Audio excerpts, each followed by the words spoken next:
Abraham was asked by God for his son Isaac as a sacrifice, but spared the loss. Just the faith factor alone was required to prove beyond a shadow of a doubt to God of Abraham's obedience. A proven will of faith to do a thing so hard for any father to follow through with and accomplish. This, coupled with the fact that the promise of eternal life through Christ was to be several thousand years down the road and totally unknown to Abraham at the time of God's test. Although I think he had a faith of it in that sense. I bring this faith of sacrifice mirror forefront in order to reflect this same said action of the many willing past, present, and future fathers and mothers within our nation, when they too lose, as many have and many will, sons and or daughters who fall in sacrifice for their country. Abraham was given no reason from God as to why he wanted Isaac's sacrifice, nor any reason why he wanted Abraham to commit murder in the process of it. And in the end, the only thing rendered from the whole situation was proof of Abraham's faith. Seems almost trivial in a sense until the blessings for this highest form of faith was bestowed on Abraham. This blessing is the very one this nation enjoys to this day, benefits from to this day, and even protects to this day. It is that self-same promise to Abraham of children so abundant as to be compared with the sands of sea to shining sea and the star counts of each night's Milky Way's star-spangled banner. It is we of America, and it is we who are so blessed as to be our brother's keeper and all of our global brother's keeper. But upon the shoulders of all of the above truth, there exists the fact that there are set apart parents like Abraham, who along with their sons and daughters received no ram with its horns caught in the thickets of a bush to take their place as a sacrifice. No, these parents followed through with that sacrifice. Their sons and daughters followed through with that sacrifice, just as willingly as both Abraham and Isaac were about to. Not because God asked any one of them to perform this sacrifice, but whether knowingly or unknowingly, both parents and their children have made or will have made sacrifice similar as did God the Father upon his son's sacrifice. Again, to the one who is reading, I bring forefront this faith of sacrifice mirror to answer by way of logic and spiritual reasoning that seemingly unquestionable haunting questions existing in the backs of parents, soldiers, and especially our nation's minds. Are these sacrifices truly righteous in the eyes of God? From the one who is writing, very few are the following pages where his thumb and fingerprint pressures to confirm this answer exist. Very few are the pages indeed, if there is any at all. Point is, this mirrored faith of sacrificial truth should bring healing, bring closure, bring comfort to the soldier, to their parents, to this nation, for having shoulder to shoulder married up in gesture with the very author of sacrifice itself. The sacrifice to fight for the sake of others who are currently being oppressed, is, was, and continues to this very day to be undeniably truly righteous in the eyes of God. If this is the business that he is in, then beyond a shadow of a doubt, so should we be. Amen. And that shows Christ in them. Yeah, shows them Christ. Shows the parents, shows the nation. Yeah, that this is a Christ-like quality. This is who it's not Jesus a hired Christ is in their being. It's not a hired murder. No. There's nothing to be shunned like them boys in Vietnam, you know what I mean? No, this is, they're diminishing their own calling. Yeah. They're called to, like you said, sold to the dyers. They're called to exemplify Christ when he gave his life for the oppressed. To lay down your life for a friend. Yeah. I want to read real quick where I really backs up the title to no end, and I'd love to see this placed on a stone there at the end of the reflecting pool. The title of it is "Sold to be Dyers." Somehow. A poem? Yeah, a lot of this stuff is it doesn't rhyme, but you know I believe it to be suitable for stone.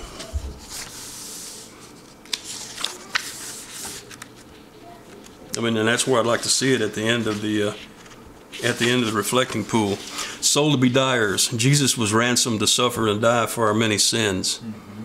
Soldiers have and are being ransomed to suffer and die for our many freedoms. Both have chosen to lay down their lives for family and friends. One for an entire world he created, one for an entire nation and its people that they both so loved. Together they have been and continue to be sold to be dyers, as payments to purchase the truth and the freedom so sacred to us all. Now that'd look good on stone. That'd make that'd point up what's happening. So let's start from the top on the sold to be dyers, and then how you came up with the book. So here, hand the book over. Oh, that's it. All right, go ahead. So start with the top name. Oh, sold to be dyers, yeah. Well, sold to be dyers is two B's added in the middle of soldier, because that's what they did, and that's what they do, and that's what they will do. Yeah, and feel free to look just that. Look at Carl. Oh, don't look at the camera. Yeah, you don't have to. Oh, okay. Go ahead, Dad. This is tough, man. I know. We're talking here, Rocky. Yeah, that's right. All right. Okay. Yeah. That's what it is. All right. You want to start over? And this is. Does this help the sound? Yeah. Okay. You're gonna be hungry time this is over with. So. I will too. Go ahead. Can I? Yeah. Add something here? Yeah. Sure. I was just thinking that if I'm asking someone about their book, I naturally would say the question I asked before: what moved you to write a book? Oh. And then I would say, why did you choose this title? There you go. Is that okay? That's perfect. Thank you. Yeah. Okay. So. Okay. So, what moved you? What moved you? You know, we can give a lot of reasons for why we write a book, but what moved you to write this book? Well, what moved me to write the book was the way that the soldiers, you know, during the Vietnam era, for instance, were just looked at upon as just pawns of the game and murderers that come back with a lot of demons that, of course, did show up physically and mentally in them, and most likely would not have if they had the knowledge of what I brought out in this book, and how they compare to sacrifice as Christ compared to sacrifice for our spirit and our soul, so we wouldn't be lost completely in death.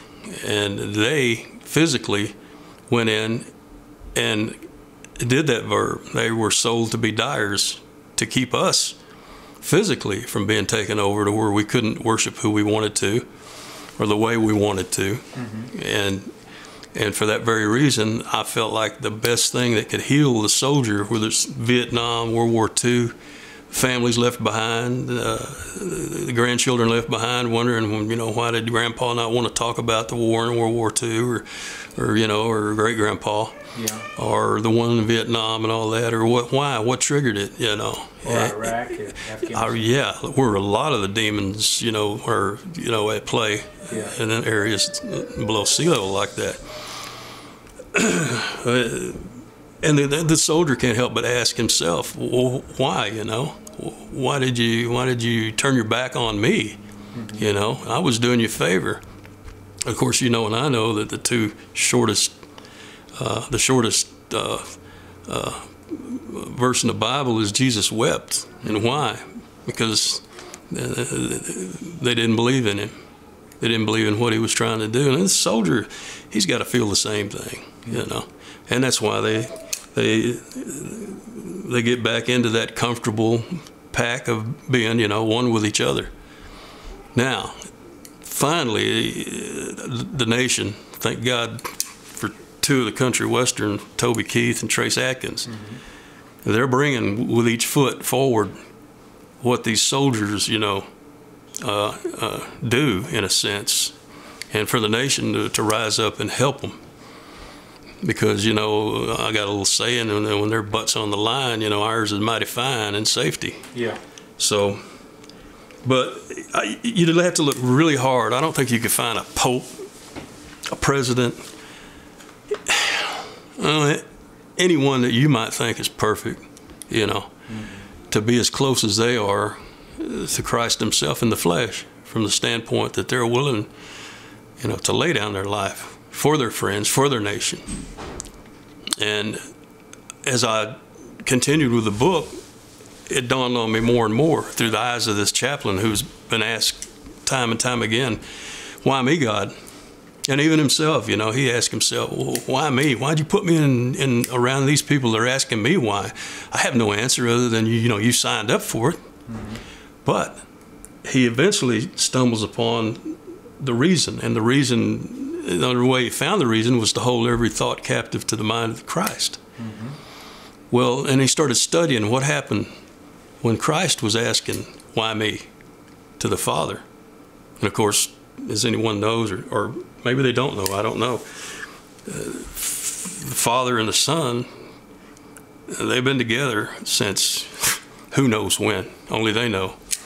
And for once, they had to be separated because of all the sin placed on, Jesus' shoulder, all past, present, and future. And the Father to be who he is and continue to be who he is and not be contaminated with any of it, he had to separate himself from the Son in order for it to die on the cross with him.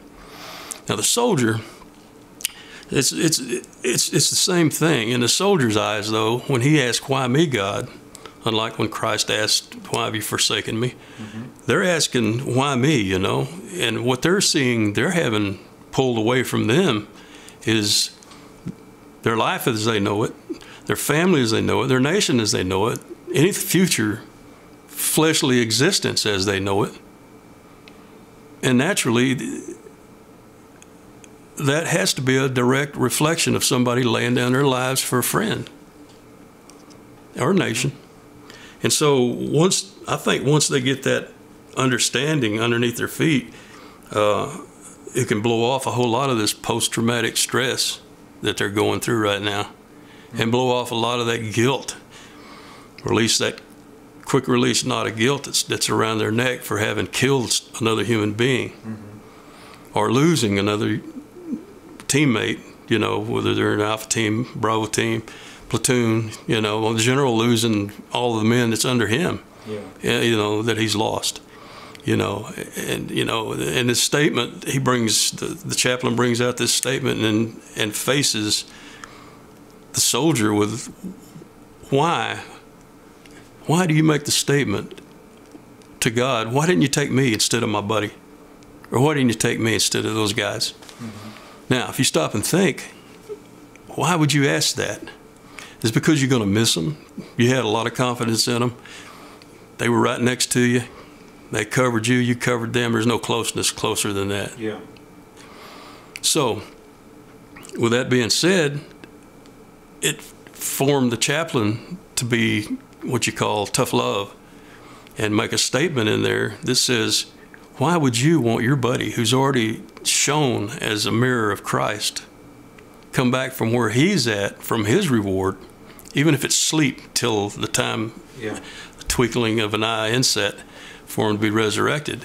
Why would you want him to come back here and take your place, and you take his righteous place, and him come back here and have to do this all over again? That would not be right. You're hurting yourself even thinking about that. So he poses that to him, and it has to make sense. You wouldn't want that, So being in the situation he was in, he had to come up with answers, And the method that he uses with a lot of soldiers, he'll take them. He knows they're dying. He'll take them and he'll take them back home and say, it's you just got in last night, and the fresh sheets is hanging out there all night and been rinsed with the dew, or on your bed for you to lay in, and the next morning you get up and the seat that you sat in since you were young is pulled out by your father. But today, you don't want to run out the door and play. You want to check everything that's going on. And for the first time in your mind, you start thinking, it's breakfast.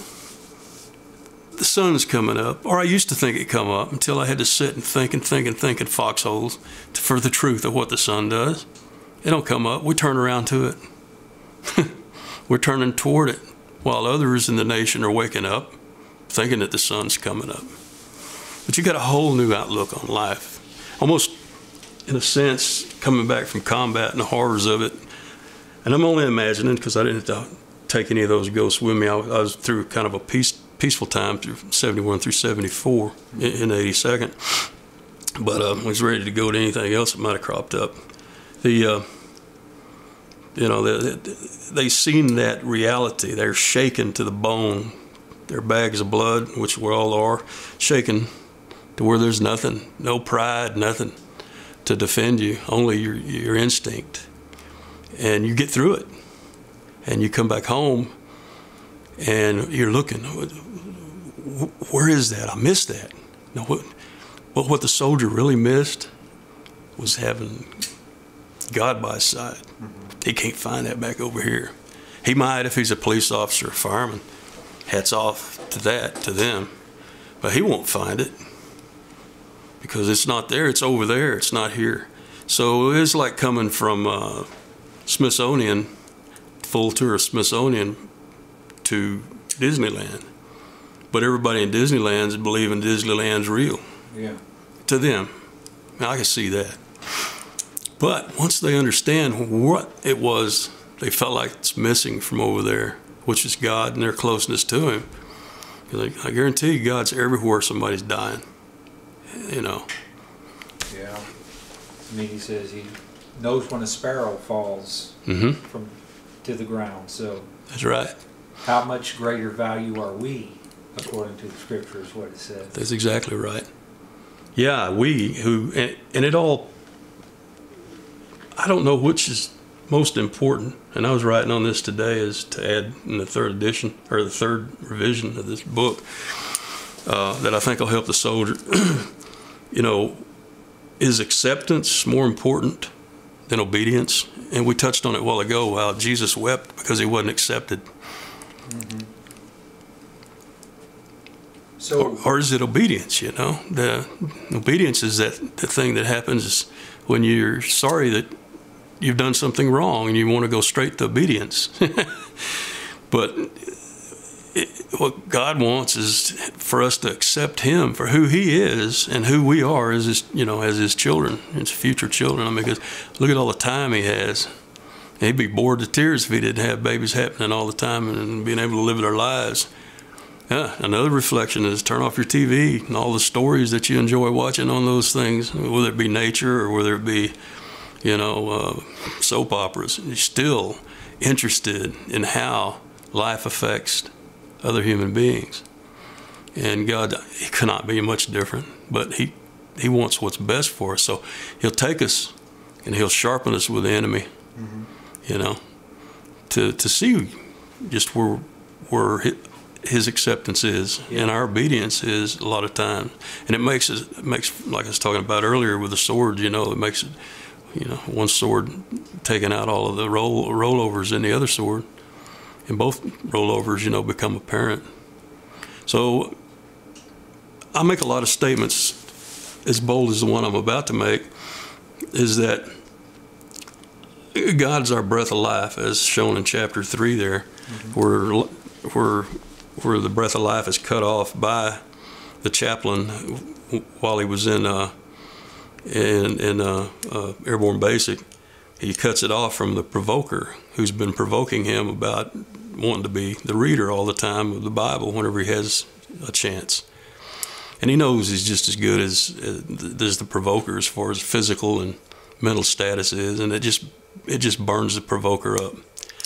And this breath of life that God give us, He shut it off of him for a little while, to where when he opens his mouth, in the book we'll tell you what he tells the provoker.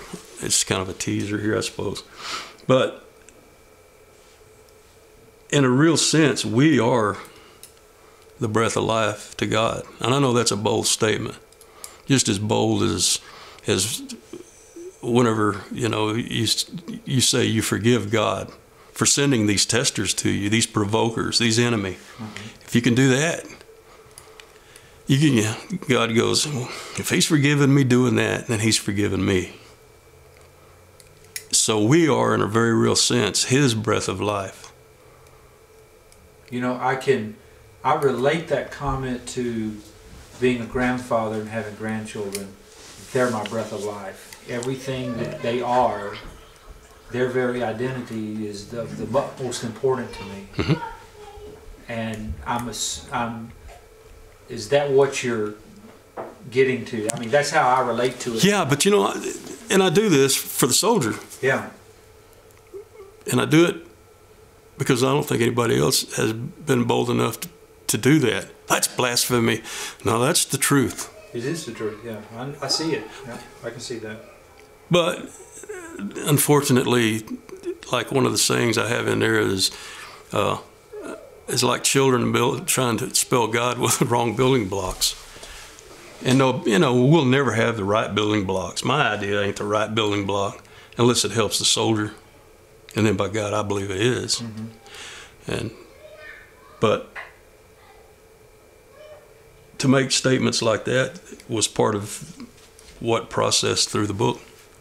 And to be able to use the last chaplain as the character, it's likened unto what I've saw about the guy that wrote the script for Lonesome Dove. He says, you don't know who you are till you've read what you've written.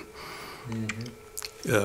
As you write, I think, in my case anyway, it's an ongoing process of, and I don't say I wrote the book. On the front, you can read it just plain as day. I conduited it. Yeah. And I believe that a lot of writers are conduits. Conduits of themselves or the feelings that come through themselves and bleed off into the character. Yeah, there's... Much like a musician. Yeah. Which shares. It's a spirit of a song. With just 7 notes, you know. Yeah. But still, it's his cant on it. And he's conduing it. And it's coming from somewhere. Yeah. You know. I got tickled one time, and you could probably see it, and I might get sued for talking about it if you put this on YouTube. They pinned Dylan down one time, asking him. He goes, "Where does this come from? You know, this one musician, like you're talking about."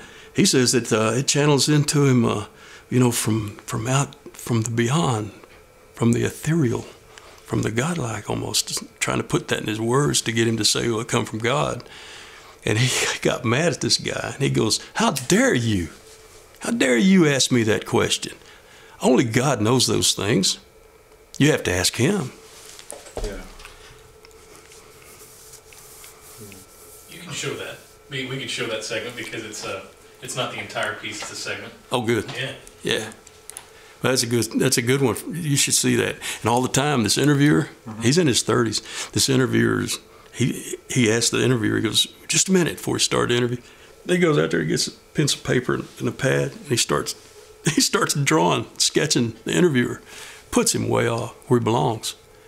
Because he wasn't there for an interview. He was there for whoever sent him, you know, whoever was sponsored. And they never come to want the real truth no more than they did come to Jesus. Go ahead. You got another question? Oh, I was going to... I get a sense that you're speaking to the very identity of these soldiers. Because when they go through such a traumatic experience, when they go through... It's life-changing. It shapes their very core of who they think they are before they leave. Oh, yeah. Because when they come back, they're different. Oh, yeah. They understand it. They know they are. But coming to terms with what that identity change is a fundamental, it's a fundamental trial in your life. Yeah. It's a knife edge. And you're relating this to Jesus Christ. Mm-hmm. You're saying that what you went through and the identity shift you have is Christ-like. He went through, he led the way because he went all the way through the cross. He sure did. Just like your buddies did. They exemplified who Jesus is when they gave their life to silence the oppressor or to set the captives free. Mm-hmm. Moses. You go through the ministry of Jesus Christ, and that's what a soldier is doing when they're fighting for righteousness and truth. You know. So there's a character in here that's German who was a commandant, and he crept around and was checking out what the chaplain was doing with one of the men that were dying. Chaplain didn't know it, but the man, again, I was talking earlier, took him back to the breakfast table at home. And he got a real sense of why the American soldier fights like he does, you know. Mm-hmm. And, of course, like I said, before this, the soldier Watusi on that knife blade of combat had no idea how strong the backbone of the knife was, you know, with Christ. And this will help get that based back on the feet. But you ask European soldiers today, and you might find a lot of them answering, it wasn't, you know, well, England might say for Queen and country. But, and that might be fine. They circle the globe, you know. I mean, they drink enough of that tea on that small island to get revved up and out and go around the world. I'll hand them that, you know. Yeah. Of course, they're part of the lineage of the ancient tribes of Israel. A lot of people know, maybe they don't know, it doesn't matter. But there ain't no harp, you know, of David on their crest for no good reason. But you ask the American soldier, you know, why? And it may, yeah, it's going to be for God and country, but it's going to be to help the other guy. The guy that somebody's bullying, you know, the one that's so wrong, that needs to be taken out. Mm-hmm. And anybody that follows him needs to be taken out. That's the only time that it's really righteous to be able to kill an enemy, is when they're obstructing the freedom that it takes to even know that there is a God. I mean, how much was it oppressed over there in Russia for the longest? It's kind of hard to grow any spiritual character over there if you're not, you got the freedom to do it. So. All right, we'll pause for a while. Yeah.